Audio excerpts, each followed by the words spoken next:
one of the world's, if not the world's highest selling energy drink with about nearly 6 billion cans sold last year. Another case is Petronas, which is ranked 69th in Fortune's top global 500 largest corporations. This Malaysian company has actually gone global with partnerships formed such as with CNOOC of China and of course Chevron of the US. Of course, cooperation has its price. As Mojo mentioned earlier, it may dictate a smaller player to be subordinated in partnership with the global player. But think about this. Why did the global player even consider dealing with the smaller player in the first place?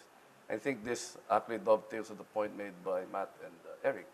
As the market becomes global, more and more segmentation will happen at different stages, and even large companies will have to contend with local players of formidable stature to be able to really come up with the right cocktail and mix of surgical approach to achieving market dominance for the varying segments that Eric had rightly pointed out earlier. A company's unique value proposition is the key to its success and its survival in an increasingly competitive global market. It is quality that will set the winners apart from the losers, as those without unique and real value propositions at every level of the market segments, if you segment these markets, will be ignored in favor of brands that have way, way more to offer. Cosmopolitan ASEAN consumers, the one that Matt had mentioned earlier, who are very, very aspirational. In fact, I would consider ASEAN consumers today to be the most aspirational in the world, will respond to global brands. One of the factors driving a region's economic progress is our youthful population. We are the 5th largest economy in the world if we take it in total, and we're also one of the youngest or economically upwardly mobile people of 600 million. And our youth live in what we'd like to call a flat world, a world which is a level playing field in terms of commerce, where all competitors have an equal opportunity. The barriers before that had presented our previous generations are now being dismantled with improved transportation, logistics, and especially telecommunications through the enablement of the internet. The point we should remember, however, is that there is nothing stopping ASEAN brands from becoming global brands themselves. Consumers in other regions are also increasing cosmopolitan tastes and preferences and are open to brands that are of high quality and affordable, like the brands we mentioned previously in our presentations. I'd like to cite a local colleague of mine who was a winner in last night's ASEAN awarding, Global ABC, headed by its CEO, Mr.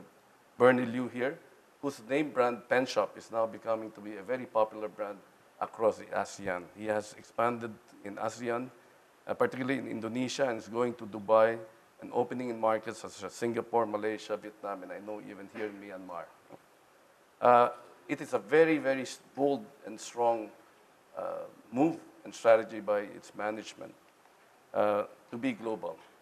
They have made very distinct investments, but becoming to be Asian, they have made distinct investments to cater to the aspirational demands and taste of these ASEAN market by having foreign celebrity endorsers like Mandy Moore in the past, Zac Efron, and the British band One Direction, which Bernie tells me has cost him a lot, but is paying dividends. Now, I think that the final question before I close, is this trend sustainable? I believe it is. With unique value propositions in terms of continued differentiated value and price points, and the help of an ever-growing aspiration and cosmopolitan taste within the ASEAN people, and intelligent application of relevant technology enabling platforms for these companies to be able to compete globally. Certainly, the Asian brands will be able to compete globally and will be a force to contend with in the future. As a last note, in terms of sustainability, every brand, I would note, carries a promise statement. For a brand to be sustainable, it should always keep that promise. Anchored on on two things. Number one, global standard quality. And second, a constant respect for excellent customer experience. Thank you. Thank you very, very much, Eric. I don't know about the audience, but I'm starting to be convinced that ASEAN brands do have a place in this market. And again, very pleased listen to what the speakers have said. There's so many years of experience. And one of the successes, one of the points you pointed out, was the need to partner with big brands. But how do these big companies, how do they value you? So luckily we have Samrat with us. I think your business is looking at ASEAN companies, looking at in the SMCG, trying to partner with them. They always say that money is king, and we're hoping that you provide these companies with money. How do you see it? How do you see the arena now? Is it still appealing to investors to invest with ASEAN brands? And how do you value ASEAN brands? Sure, thanks. First, thanks for having me on the panel, both to the hosts and sponsors of the summit. I think the speakers before me have all raised quite incisive comments. I think I'll start with giving a little bit of background about what we do, which will fit into the discussion. Velos Partners is a consumer growth capital firm, so we invest in consumer businesses, but around the globe. And I think that's key because we have partners in LA, I sit in Singapore, so does our chairman, who happened to be also the co-founder of Facebook, so that also helps us in terms of seeing trends both in regions and globally. And then we have a partner in London, so we cover the globe. But we actually see why we do that is because the reality is we believe companies are growing internationally much earlier in their evolution. Just a couple of years ago, you would not really talk about this concept of an Asian company growing globally and give it as much credence as you would see the concept of ideas that originated in the U.S. Permeating towards Asia. But for us, and I actually focus primarily on Asia Pacific for the firm, we actually focus primarily on India and ASEAN. And for us, why do we do that? It's because they are undercapitalized markets where we see significant value creation potential at a much earlier stage. And that's when you need to get into the game. It's basically when the conditions are correct for investment and for building businesses both in a domestic context as well as across the region. And that's, again, how we look at. We look at how do we build a company, say, within Indonesia. How does that company potentially grow within ASEAN? And then how does that company grow globally? And that's part of our investment thesis when we begin looking at a company. In terms of companies that we look at, we go from we cover the consumer spectrum. So things from retail innovation, so e-commerce, financial payments, point of sale systems, to things like health and wellness, as well as luxury brands and entertainment. And I'll tell you now, I've been operating in Asia for now about 15 years, and for the last 7 have been based in Southeast Asia. I'd say that there's basically been, over the last 4 to 5 years, a sea change in terms of the development of an entrepreneurial ecosystem. And each of the countries in ASEAN and say India and China, I'd say the sort of distinction you'll see that maybe China's a couple of years ahead of India, and India's a couple of years ahead of countries in ASEAN. And so we see the experience that has taken place in each of those countries/regions, and though not all of it is transferable, I think what you can focus upon are 3 things. Who's buying? How are they buying? And what are they buying? And I think some of the comments that we've already heard is obviously who's buying. Well, you know, a lot of people talk about it, but it is the growth of disposable income in the emerging middle class in the region. And then, well, you know, how are they buying? And this goes to the concept of growing broadband penetration, mobile penetration. You're seeing, you know, people basically buying on their tablets and on their iPhones and their Galaxies versus necessarily going home and buying on the desktop. There's a joke in Indonesia that most online activity occurs at 11 a.m. when people are in their offices and out of the U.S. can go both ways. And you can build sustainable, competitive brands in both regions. Thank you very, very much. Thank you. I've got some money, that's why I keep on listening to you, what we miss. But I love the point that you're talking about who are your consumers, knowing your consumers, customizing them. So most of the people that I know in Myanmar who have big brands over here have a lot of consumers. And I think what it is the next thing, and I think it's also important that Matthew go on about, is the mindset.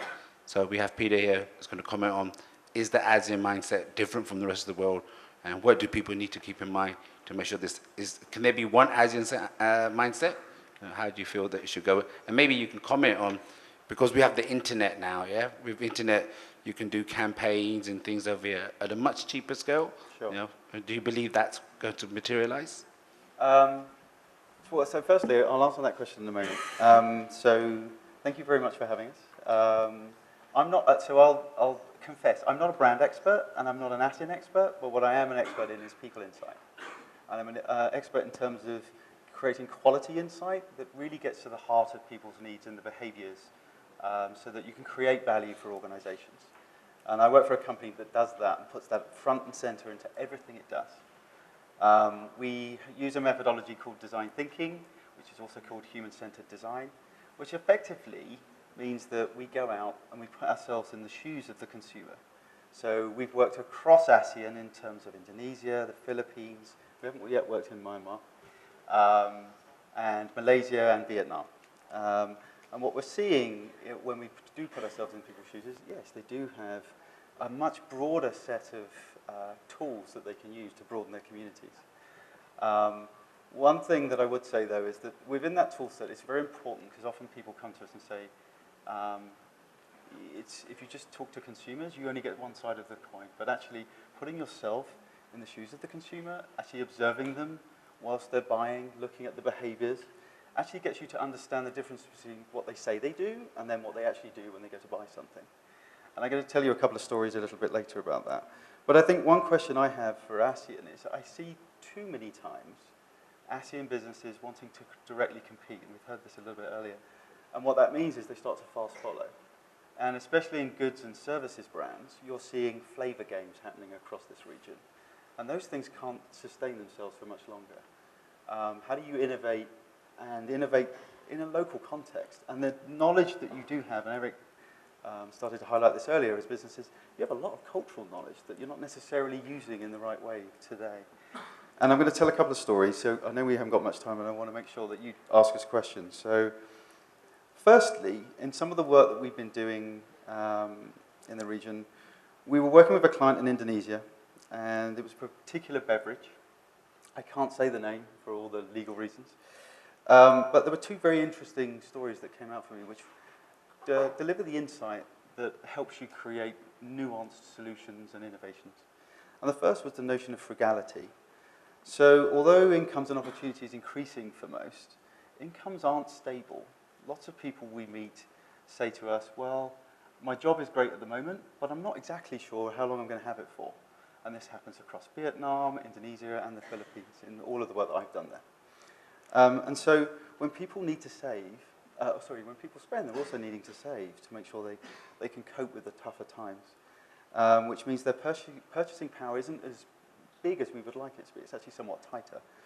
And so within normal research, what we found is people talk about the fact that they can't spend as much as they would like. But when we go out on the ground, what we met a woman called Carol. So she was in her 30s, she's married. Her husband and her earn about $250 a month. and she spends about $70 a month on groceries. So she was talking about all of these things. But when we actually went shopping with her, what we saw her do was that she bought all the normal kind of small sachet products, shampoos, other elements, because they were cheaper, and she would use them every 2 weeks. But she was also then buying a beauty product that was actually a little bit more expensive. So she was trading up the idea of, I can buy these smaller sachets, which help me save this piece of money, but I can then, in an aspirational sense, buy this beauty product that I use once every 2 months. And so the notion that actually the idea of less money or good value just doesn't mean less money. It's actually a trading up element as well. So what you find is when you actually do this type of work, you get a much nuanced, richer quality of insight to help you develop those successful innovations. So when you're thinking about consumers like Carol, how might your products or services and even the experiences you're developing fit into the frugal lives of people in Southeast Asia? And then second, people are also looking to rebalance modern life. I think one of the things we've heard time again is the tangible speed of change on the ground is having an impact on the traditional side of things. So people aren't able to spend enough time with family, which is not much different from the US, but it's having a distinct concern. We're hearing it time and time again. We met a guy called Salaga, who runs a growing PlayStation and internet cafe that also has a convenience store and a barber shop. So and he sees himself benefiting from Indonesia's growth, and he's taken a lot of risks to get there. He's doing very well now. He's opening up 2 more stores. But what he values most is the traditional elements. And so amongst those traditional values, his routines, he ensures that he has breakfast with his family in the mornings, and he values his friends for their emotional support when things go wrong. So again, when thinking about customers like Salaga, how might your products and services be designed to appreciate both the social, the cultural obligations that people have with both their work and their family? And in today's modern life, and as the pace changes, those are things that are, for me, hint at better consumption, hint at the boldness that you could create, but also hint at the fact that you know a lot in terms of your local and cultural nuance here. How do you elevate that further? Thank you very much, Peter. Round of applause, please, over here.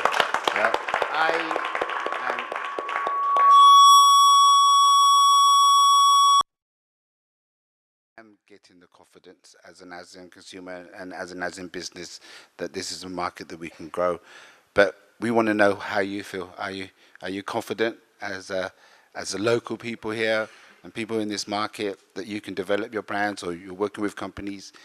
Are you going to be what they call ASEAN-centric? So can I please ask the most important session?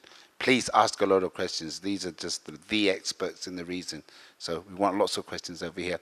And the next is followed by lunch, so don't worry about it, yeah? We can go, yeah? So please, first question.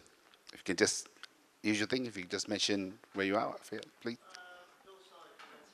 How hard is it, guys, to from a behavioral perspective, to try to get a consumer to move through marketing, through creating a quality product? How hard is it to change that behavior to just pick up the Coke can versus the local brand? That really is the question that it seems to me is most difficult, is these brands, it's all marketing at the end of the day, and they have hundreds of millions of dollars that whether or not you create a good brand, can you really compete from a behavioral perspective? And how much is taught and how much can be changed? Yeah, I'll jump in right away. One thing I've talked a little bit about, not here today, but in other settings, is something that the global firms have quite well. They're very good at what I call the first 40. And what I mean by that is, if I look across the ASEAN markets, a lot of the global brands, like the Coca-Colas of the world, they're very good at driving distribution or reach into the first 40% of any market, right? They'll go through a lot of the major retail outlets. They'll leverage a lot of their traditional supply chain efficiencies that they're used to in their Western markets. But what I'm seeing happening now is where the ASEAN brands actually have a competitive edge, is that they have much richer distribution networks, and they're able to actually start to reach consumers not after they've developed.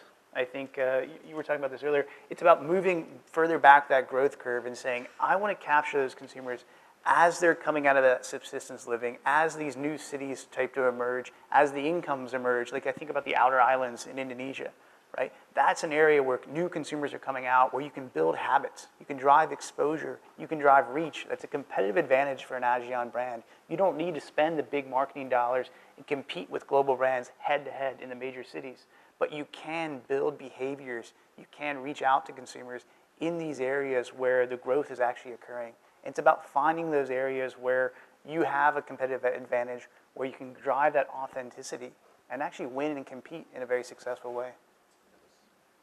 Eric, would you like to go?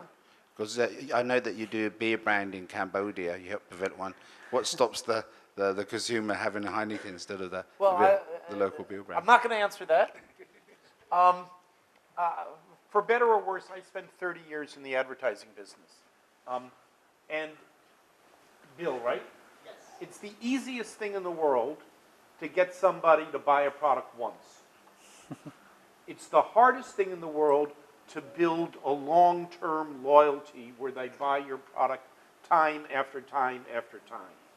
Now, as ASEAN consumers develop and they get more disposable income, they will want to try international brands. That's going to be obvious. The first thing they're going to want to do is buy a Coca-Cola. But are they going to want to buy that Coca-Cola 10 and 20 and 100 and 1,000 times? That's the key issue.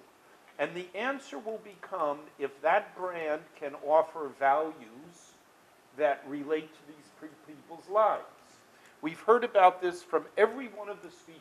If we take, every speaker has talked from a different perspective, but everybody is saying the same thing. You have to understand the ASEAN consumer, and you have to build a product that touches their lives, whether it's emotionally, whether it's mentally, rationally, and emotionally. Okay? Can the brand do that?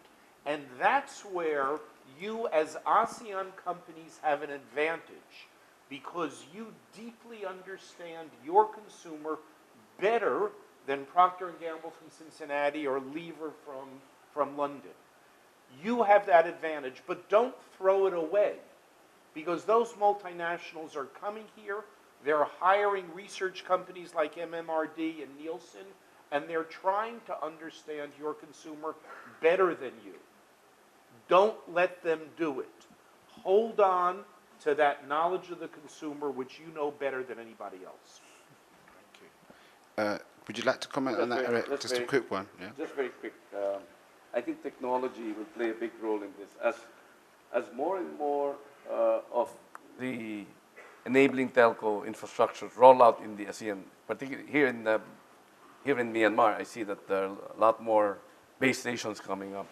And as more and more smart devices are in the hands of the developing, emerging frontier constituencies of our countries, it seems to me that the understanding of the market is this, that our people will have an aspirational and a taste and preference as if they were a developed consumer, but with wallets that are developing, emerging, or frontier. And it is there in that, it's in that niche play that ASEAN brands will find opportunities to cater to a developed taste, a growing and aspirational developed taste, but at a price point and delivery quality levels that are either developing, emerging, or frontier, to borrow Eric's. Yes. Okay. Thank you for that. Please, Tariq. I have a question that you've all touched on slightly, which is, you've mentioned authenticity, you've mentioned building brands that touch the ASEAN consumer. I'm curious to find out from your experiences what actually makes a company scale. So not just getting that brand connection, but getting the capital, getting the business infrastructure to actually scale out nationally as well as regionally. I think that's yeah. kind of... Do they have the capacity to expand? Some of them are traditional outlets. They don't want to change.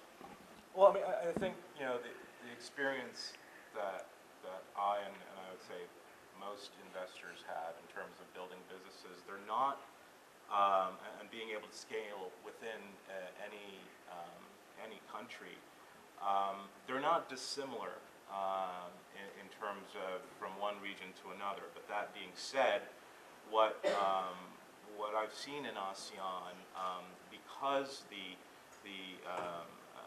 the ecosystem is relatively more relatively newer than in other regions, is trying to figure out and support the business leaders as they try to go through the issues of infrastructure, logistics, hiring the right management team. And there's a question of whether is that homegrown talent or is that talent that are returnees.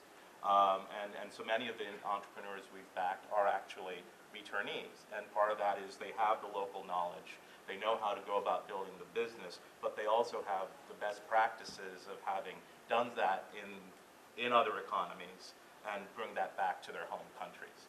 And so that has worked well for us. But that being said, we're also backing and looking at businesses where it is purely homegrown management, and they understand the risks that are entailed in building a business. And you're going to always have the issues of, as I said, infrastructure, logistics, and talent.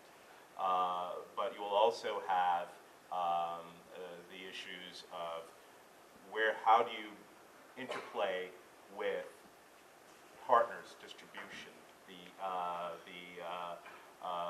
focus on if you are really going to go across, say, for example, for Indonesia, I come back and we talked about the outer islands. A lot of the companies just focus on Java right now. They may deliver to the other islands, they may work with customers there, but right now they're just Java focused. And there are not too many who are truly focusing on Indonesia on a larger scale. Now there is a logistical element to that in terms of how you deal with that. So what we've looked at is, okay, finding businesses in the tier 2, tier 3 cities and trying to build businesses from there to be able to address the rest of the nation. Similarly in other countries as well.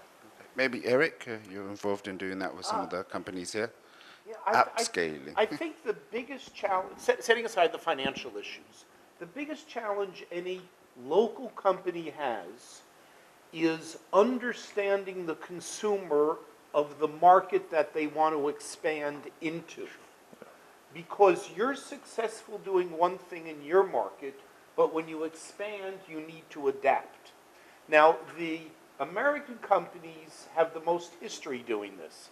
And when a McDonald's came to Asia, they only served hamburgers and vanilla shakes. And then they realized, well, they have to serve green tea shakes. And when they go to India, they need to serve vegetarian burgers. They needed to adapt. Let me give another example of an Asian company. It's an airline. It's based in KL. It's a budget airline. I won't mention its name, but I think you know what it is. It's gone to Indonesia now. As a Malaysian company, it's all run by Muslims. And when they opened up in Thailand, they refused to allow pork to be served on their airline. Now, pork is the favorite dish of the Thai people. That's what they eat. And so nobody was flying this airline and buying the meal because they weren't being served pork. And it took a long time for the management of this airline to accept the fact that in Thailand, they had to appeal to the Buddhist, non-Muslim taste. So, summary.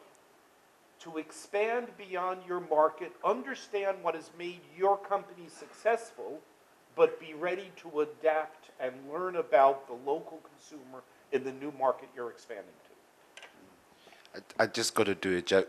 Pigs will fly. Couldn't resist it. More questions, please. More questions, please.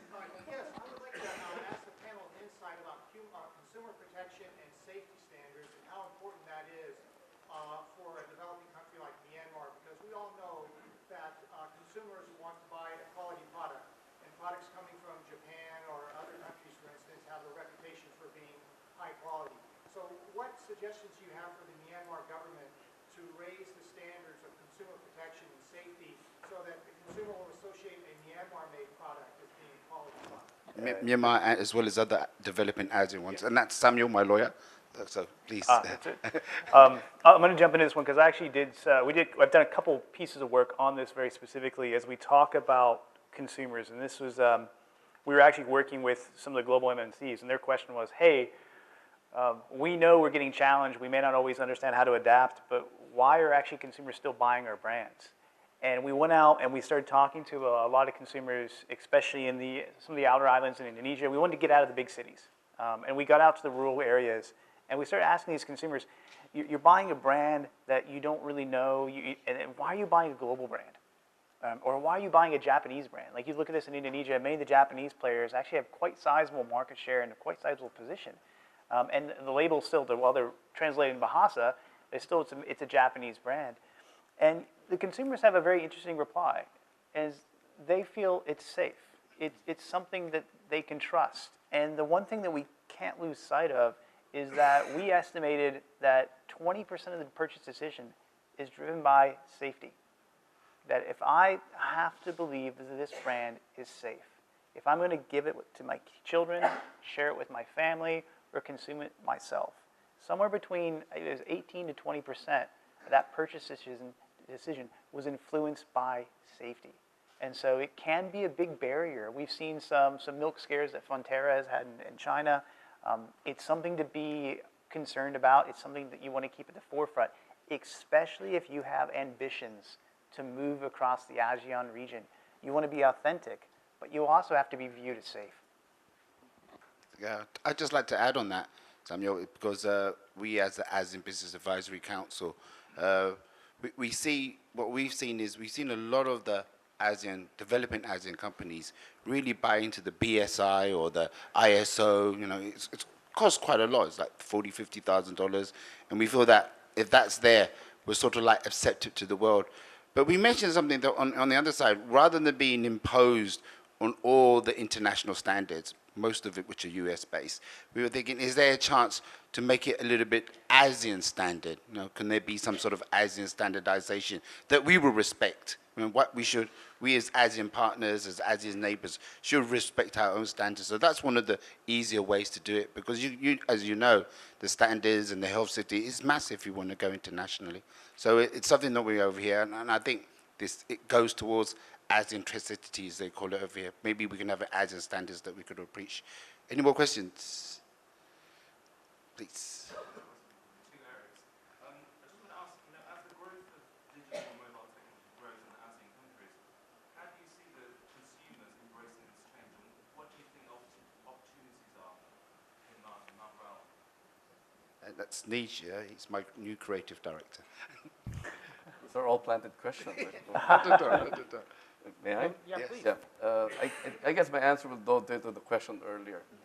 It does help that a ASEAN or global standard can be put in place, and the employment of third-party certifications actually serves to improve quality. But to your question, where does digital enablement come into play? I think there is a growing shift in the realm of standards, and that is the benchmark of social media and the voice of laissez-faire, of free market forces that are really coming to play, particularly when you cater to the youth. As I mentioned earlier, there are two considerations when you look at brands to be sustainable in the global arena, and those two are really where the rubber hits the road, subject to the opinions and the approvals of the digital natives, which is our new market. And those two standards are global quality standards and a constant respect for excellent quality experience, from the excellent customer experience. So those two are really the benchmarks. And with growing digital consciousness, if you may, no amount of imposed standards will ever convince digital natives to be brought to your brand. But I think in a growing way, a consensus of quality from the consumers themselves will actually catapult your brand into sustainability. I'm going to shift the question a little bit. I don't think there's any doubt that the digital revolution is here, and it's here in ASEAN. I think the real question is about e-commerce, and how is e-commerce going to develop? Who was it? You, Matt, or you, Pete, who talked about the 11 a.m. and the 5 p.m.? It was Samra. Okay, Samra. okay. But these are people who have access to computers. These are people who have access to credit cards. So what's going to happen in the frontier markets? What's going to happen in most of Myanmar, where people today still don't have access to computers. They still don't have credit cards.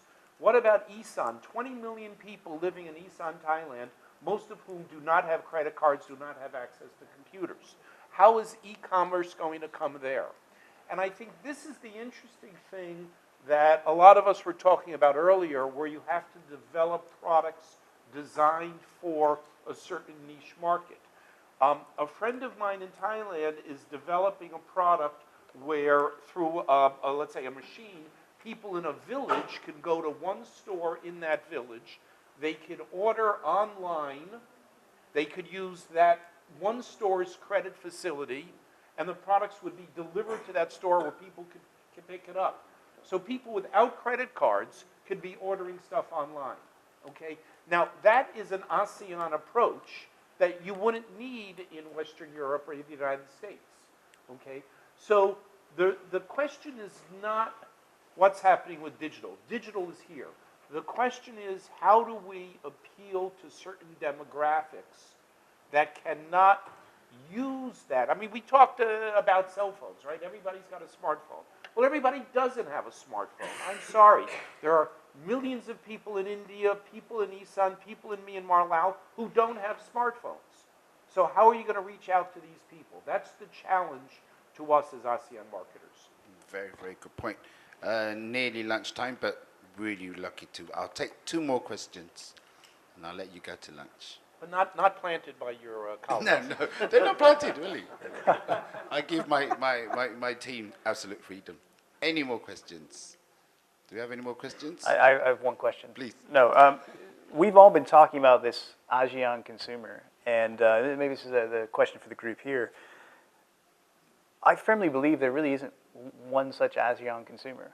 You know, we say it because it's easy to say, but I challenge that notion of saying, if we want to win in ASEAN, don't attack the ASEAN consumer. Understand the Thai consumer, the Myanmar consumer, the Vietnamese consumer, the Filipino consumer.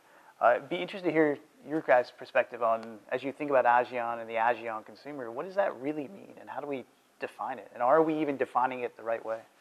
I think I would agree with. Oh, hello. I think I'd agree with that fundamentally. You were picking on this earlier with the idea of frontier, emerging, develop. I think it's been very complicated for us to have this conversation with MNCs when they come to ASEAN and say, hi, we want to take over this part of the world, right? Yeah. It doesn't really work that way. And as I started to allude to earlier, really trying to understand where people are at in their life stage, the choices they're making, the trade-offs, the complications between the different parts of Thailand that you were highlighting earlier. There are similarities, and there'll be kind of behavioral archetypes across the group, but they're at very different stages with very different cultural aspects. So unless you truly understand all of those layers, you won't necessarily succeed as you scale across the region. Yeah. Obviously, I agree 100%. There's no such thing as ASEAN.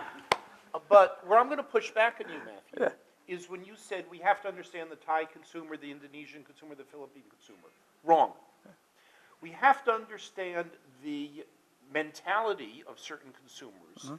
And I will propose to you that the A-class consumer in Thailand is more identical to the A-class consumer in Indonesia and the A-class consumer in the Philippines than that A-class consumer is in Thailand to that farmer in ASEAN. Okay? So it's not a question of understanding the Thai consumer or the Indonesian consumer. It's understanding the A consumer or the C consumer or the frontier consumer, because they're similar, breaking down the country barriers.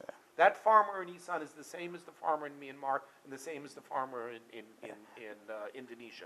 They don't have a credit card. They want to buy goods. How are you going to make that easier for them? I love the point, because I think that's where the local ASEAN firms have the competitive advantage, right? That C consumer in Myanmar is a consumer I know really well. And now you're saying, hey, that C consumer in Myanmar is a lot like that C consumer in Thailand. And so it gives you a very strong competitive advantage to scale. And I think, love the point. Does anybody else want to add a final point? Okay, so I'm totally convinced that as in consumers now, we have to look at the layers of as in consumers. Don't just think of us as a block. I think we have to work harder. It's not impossible. It is possible for that.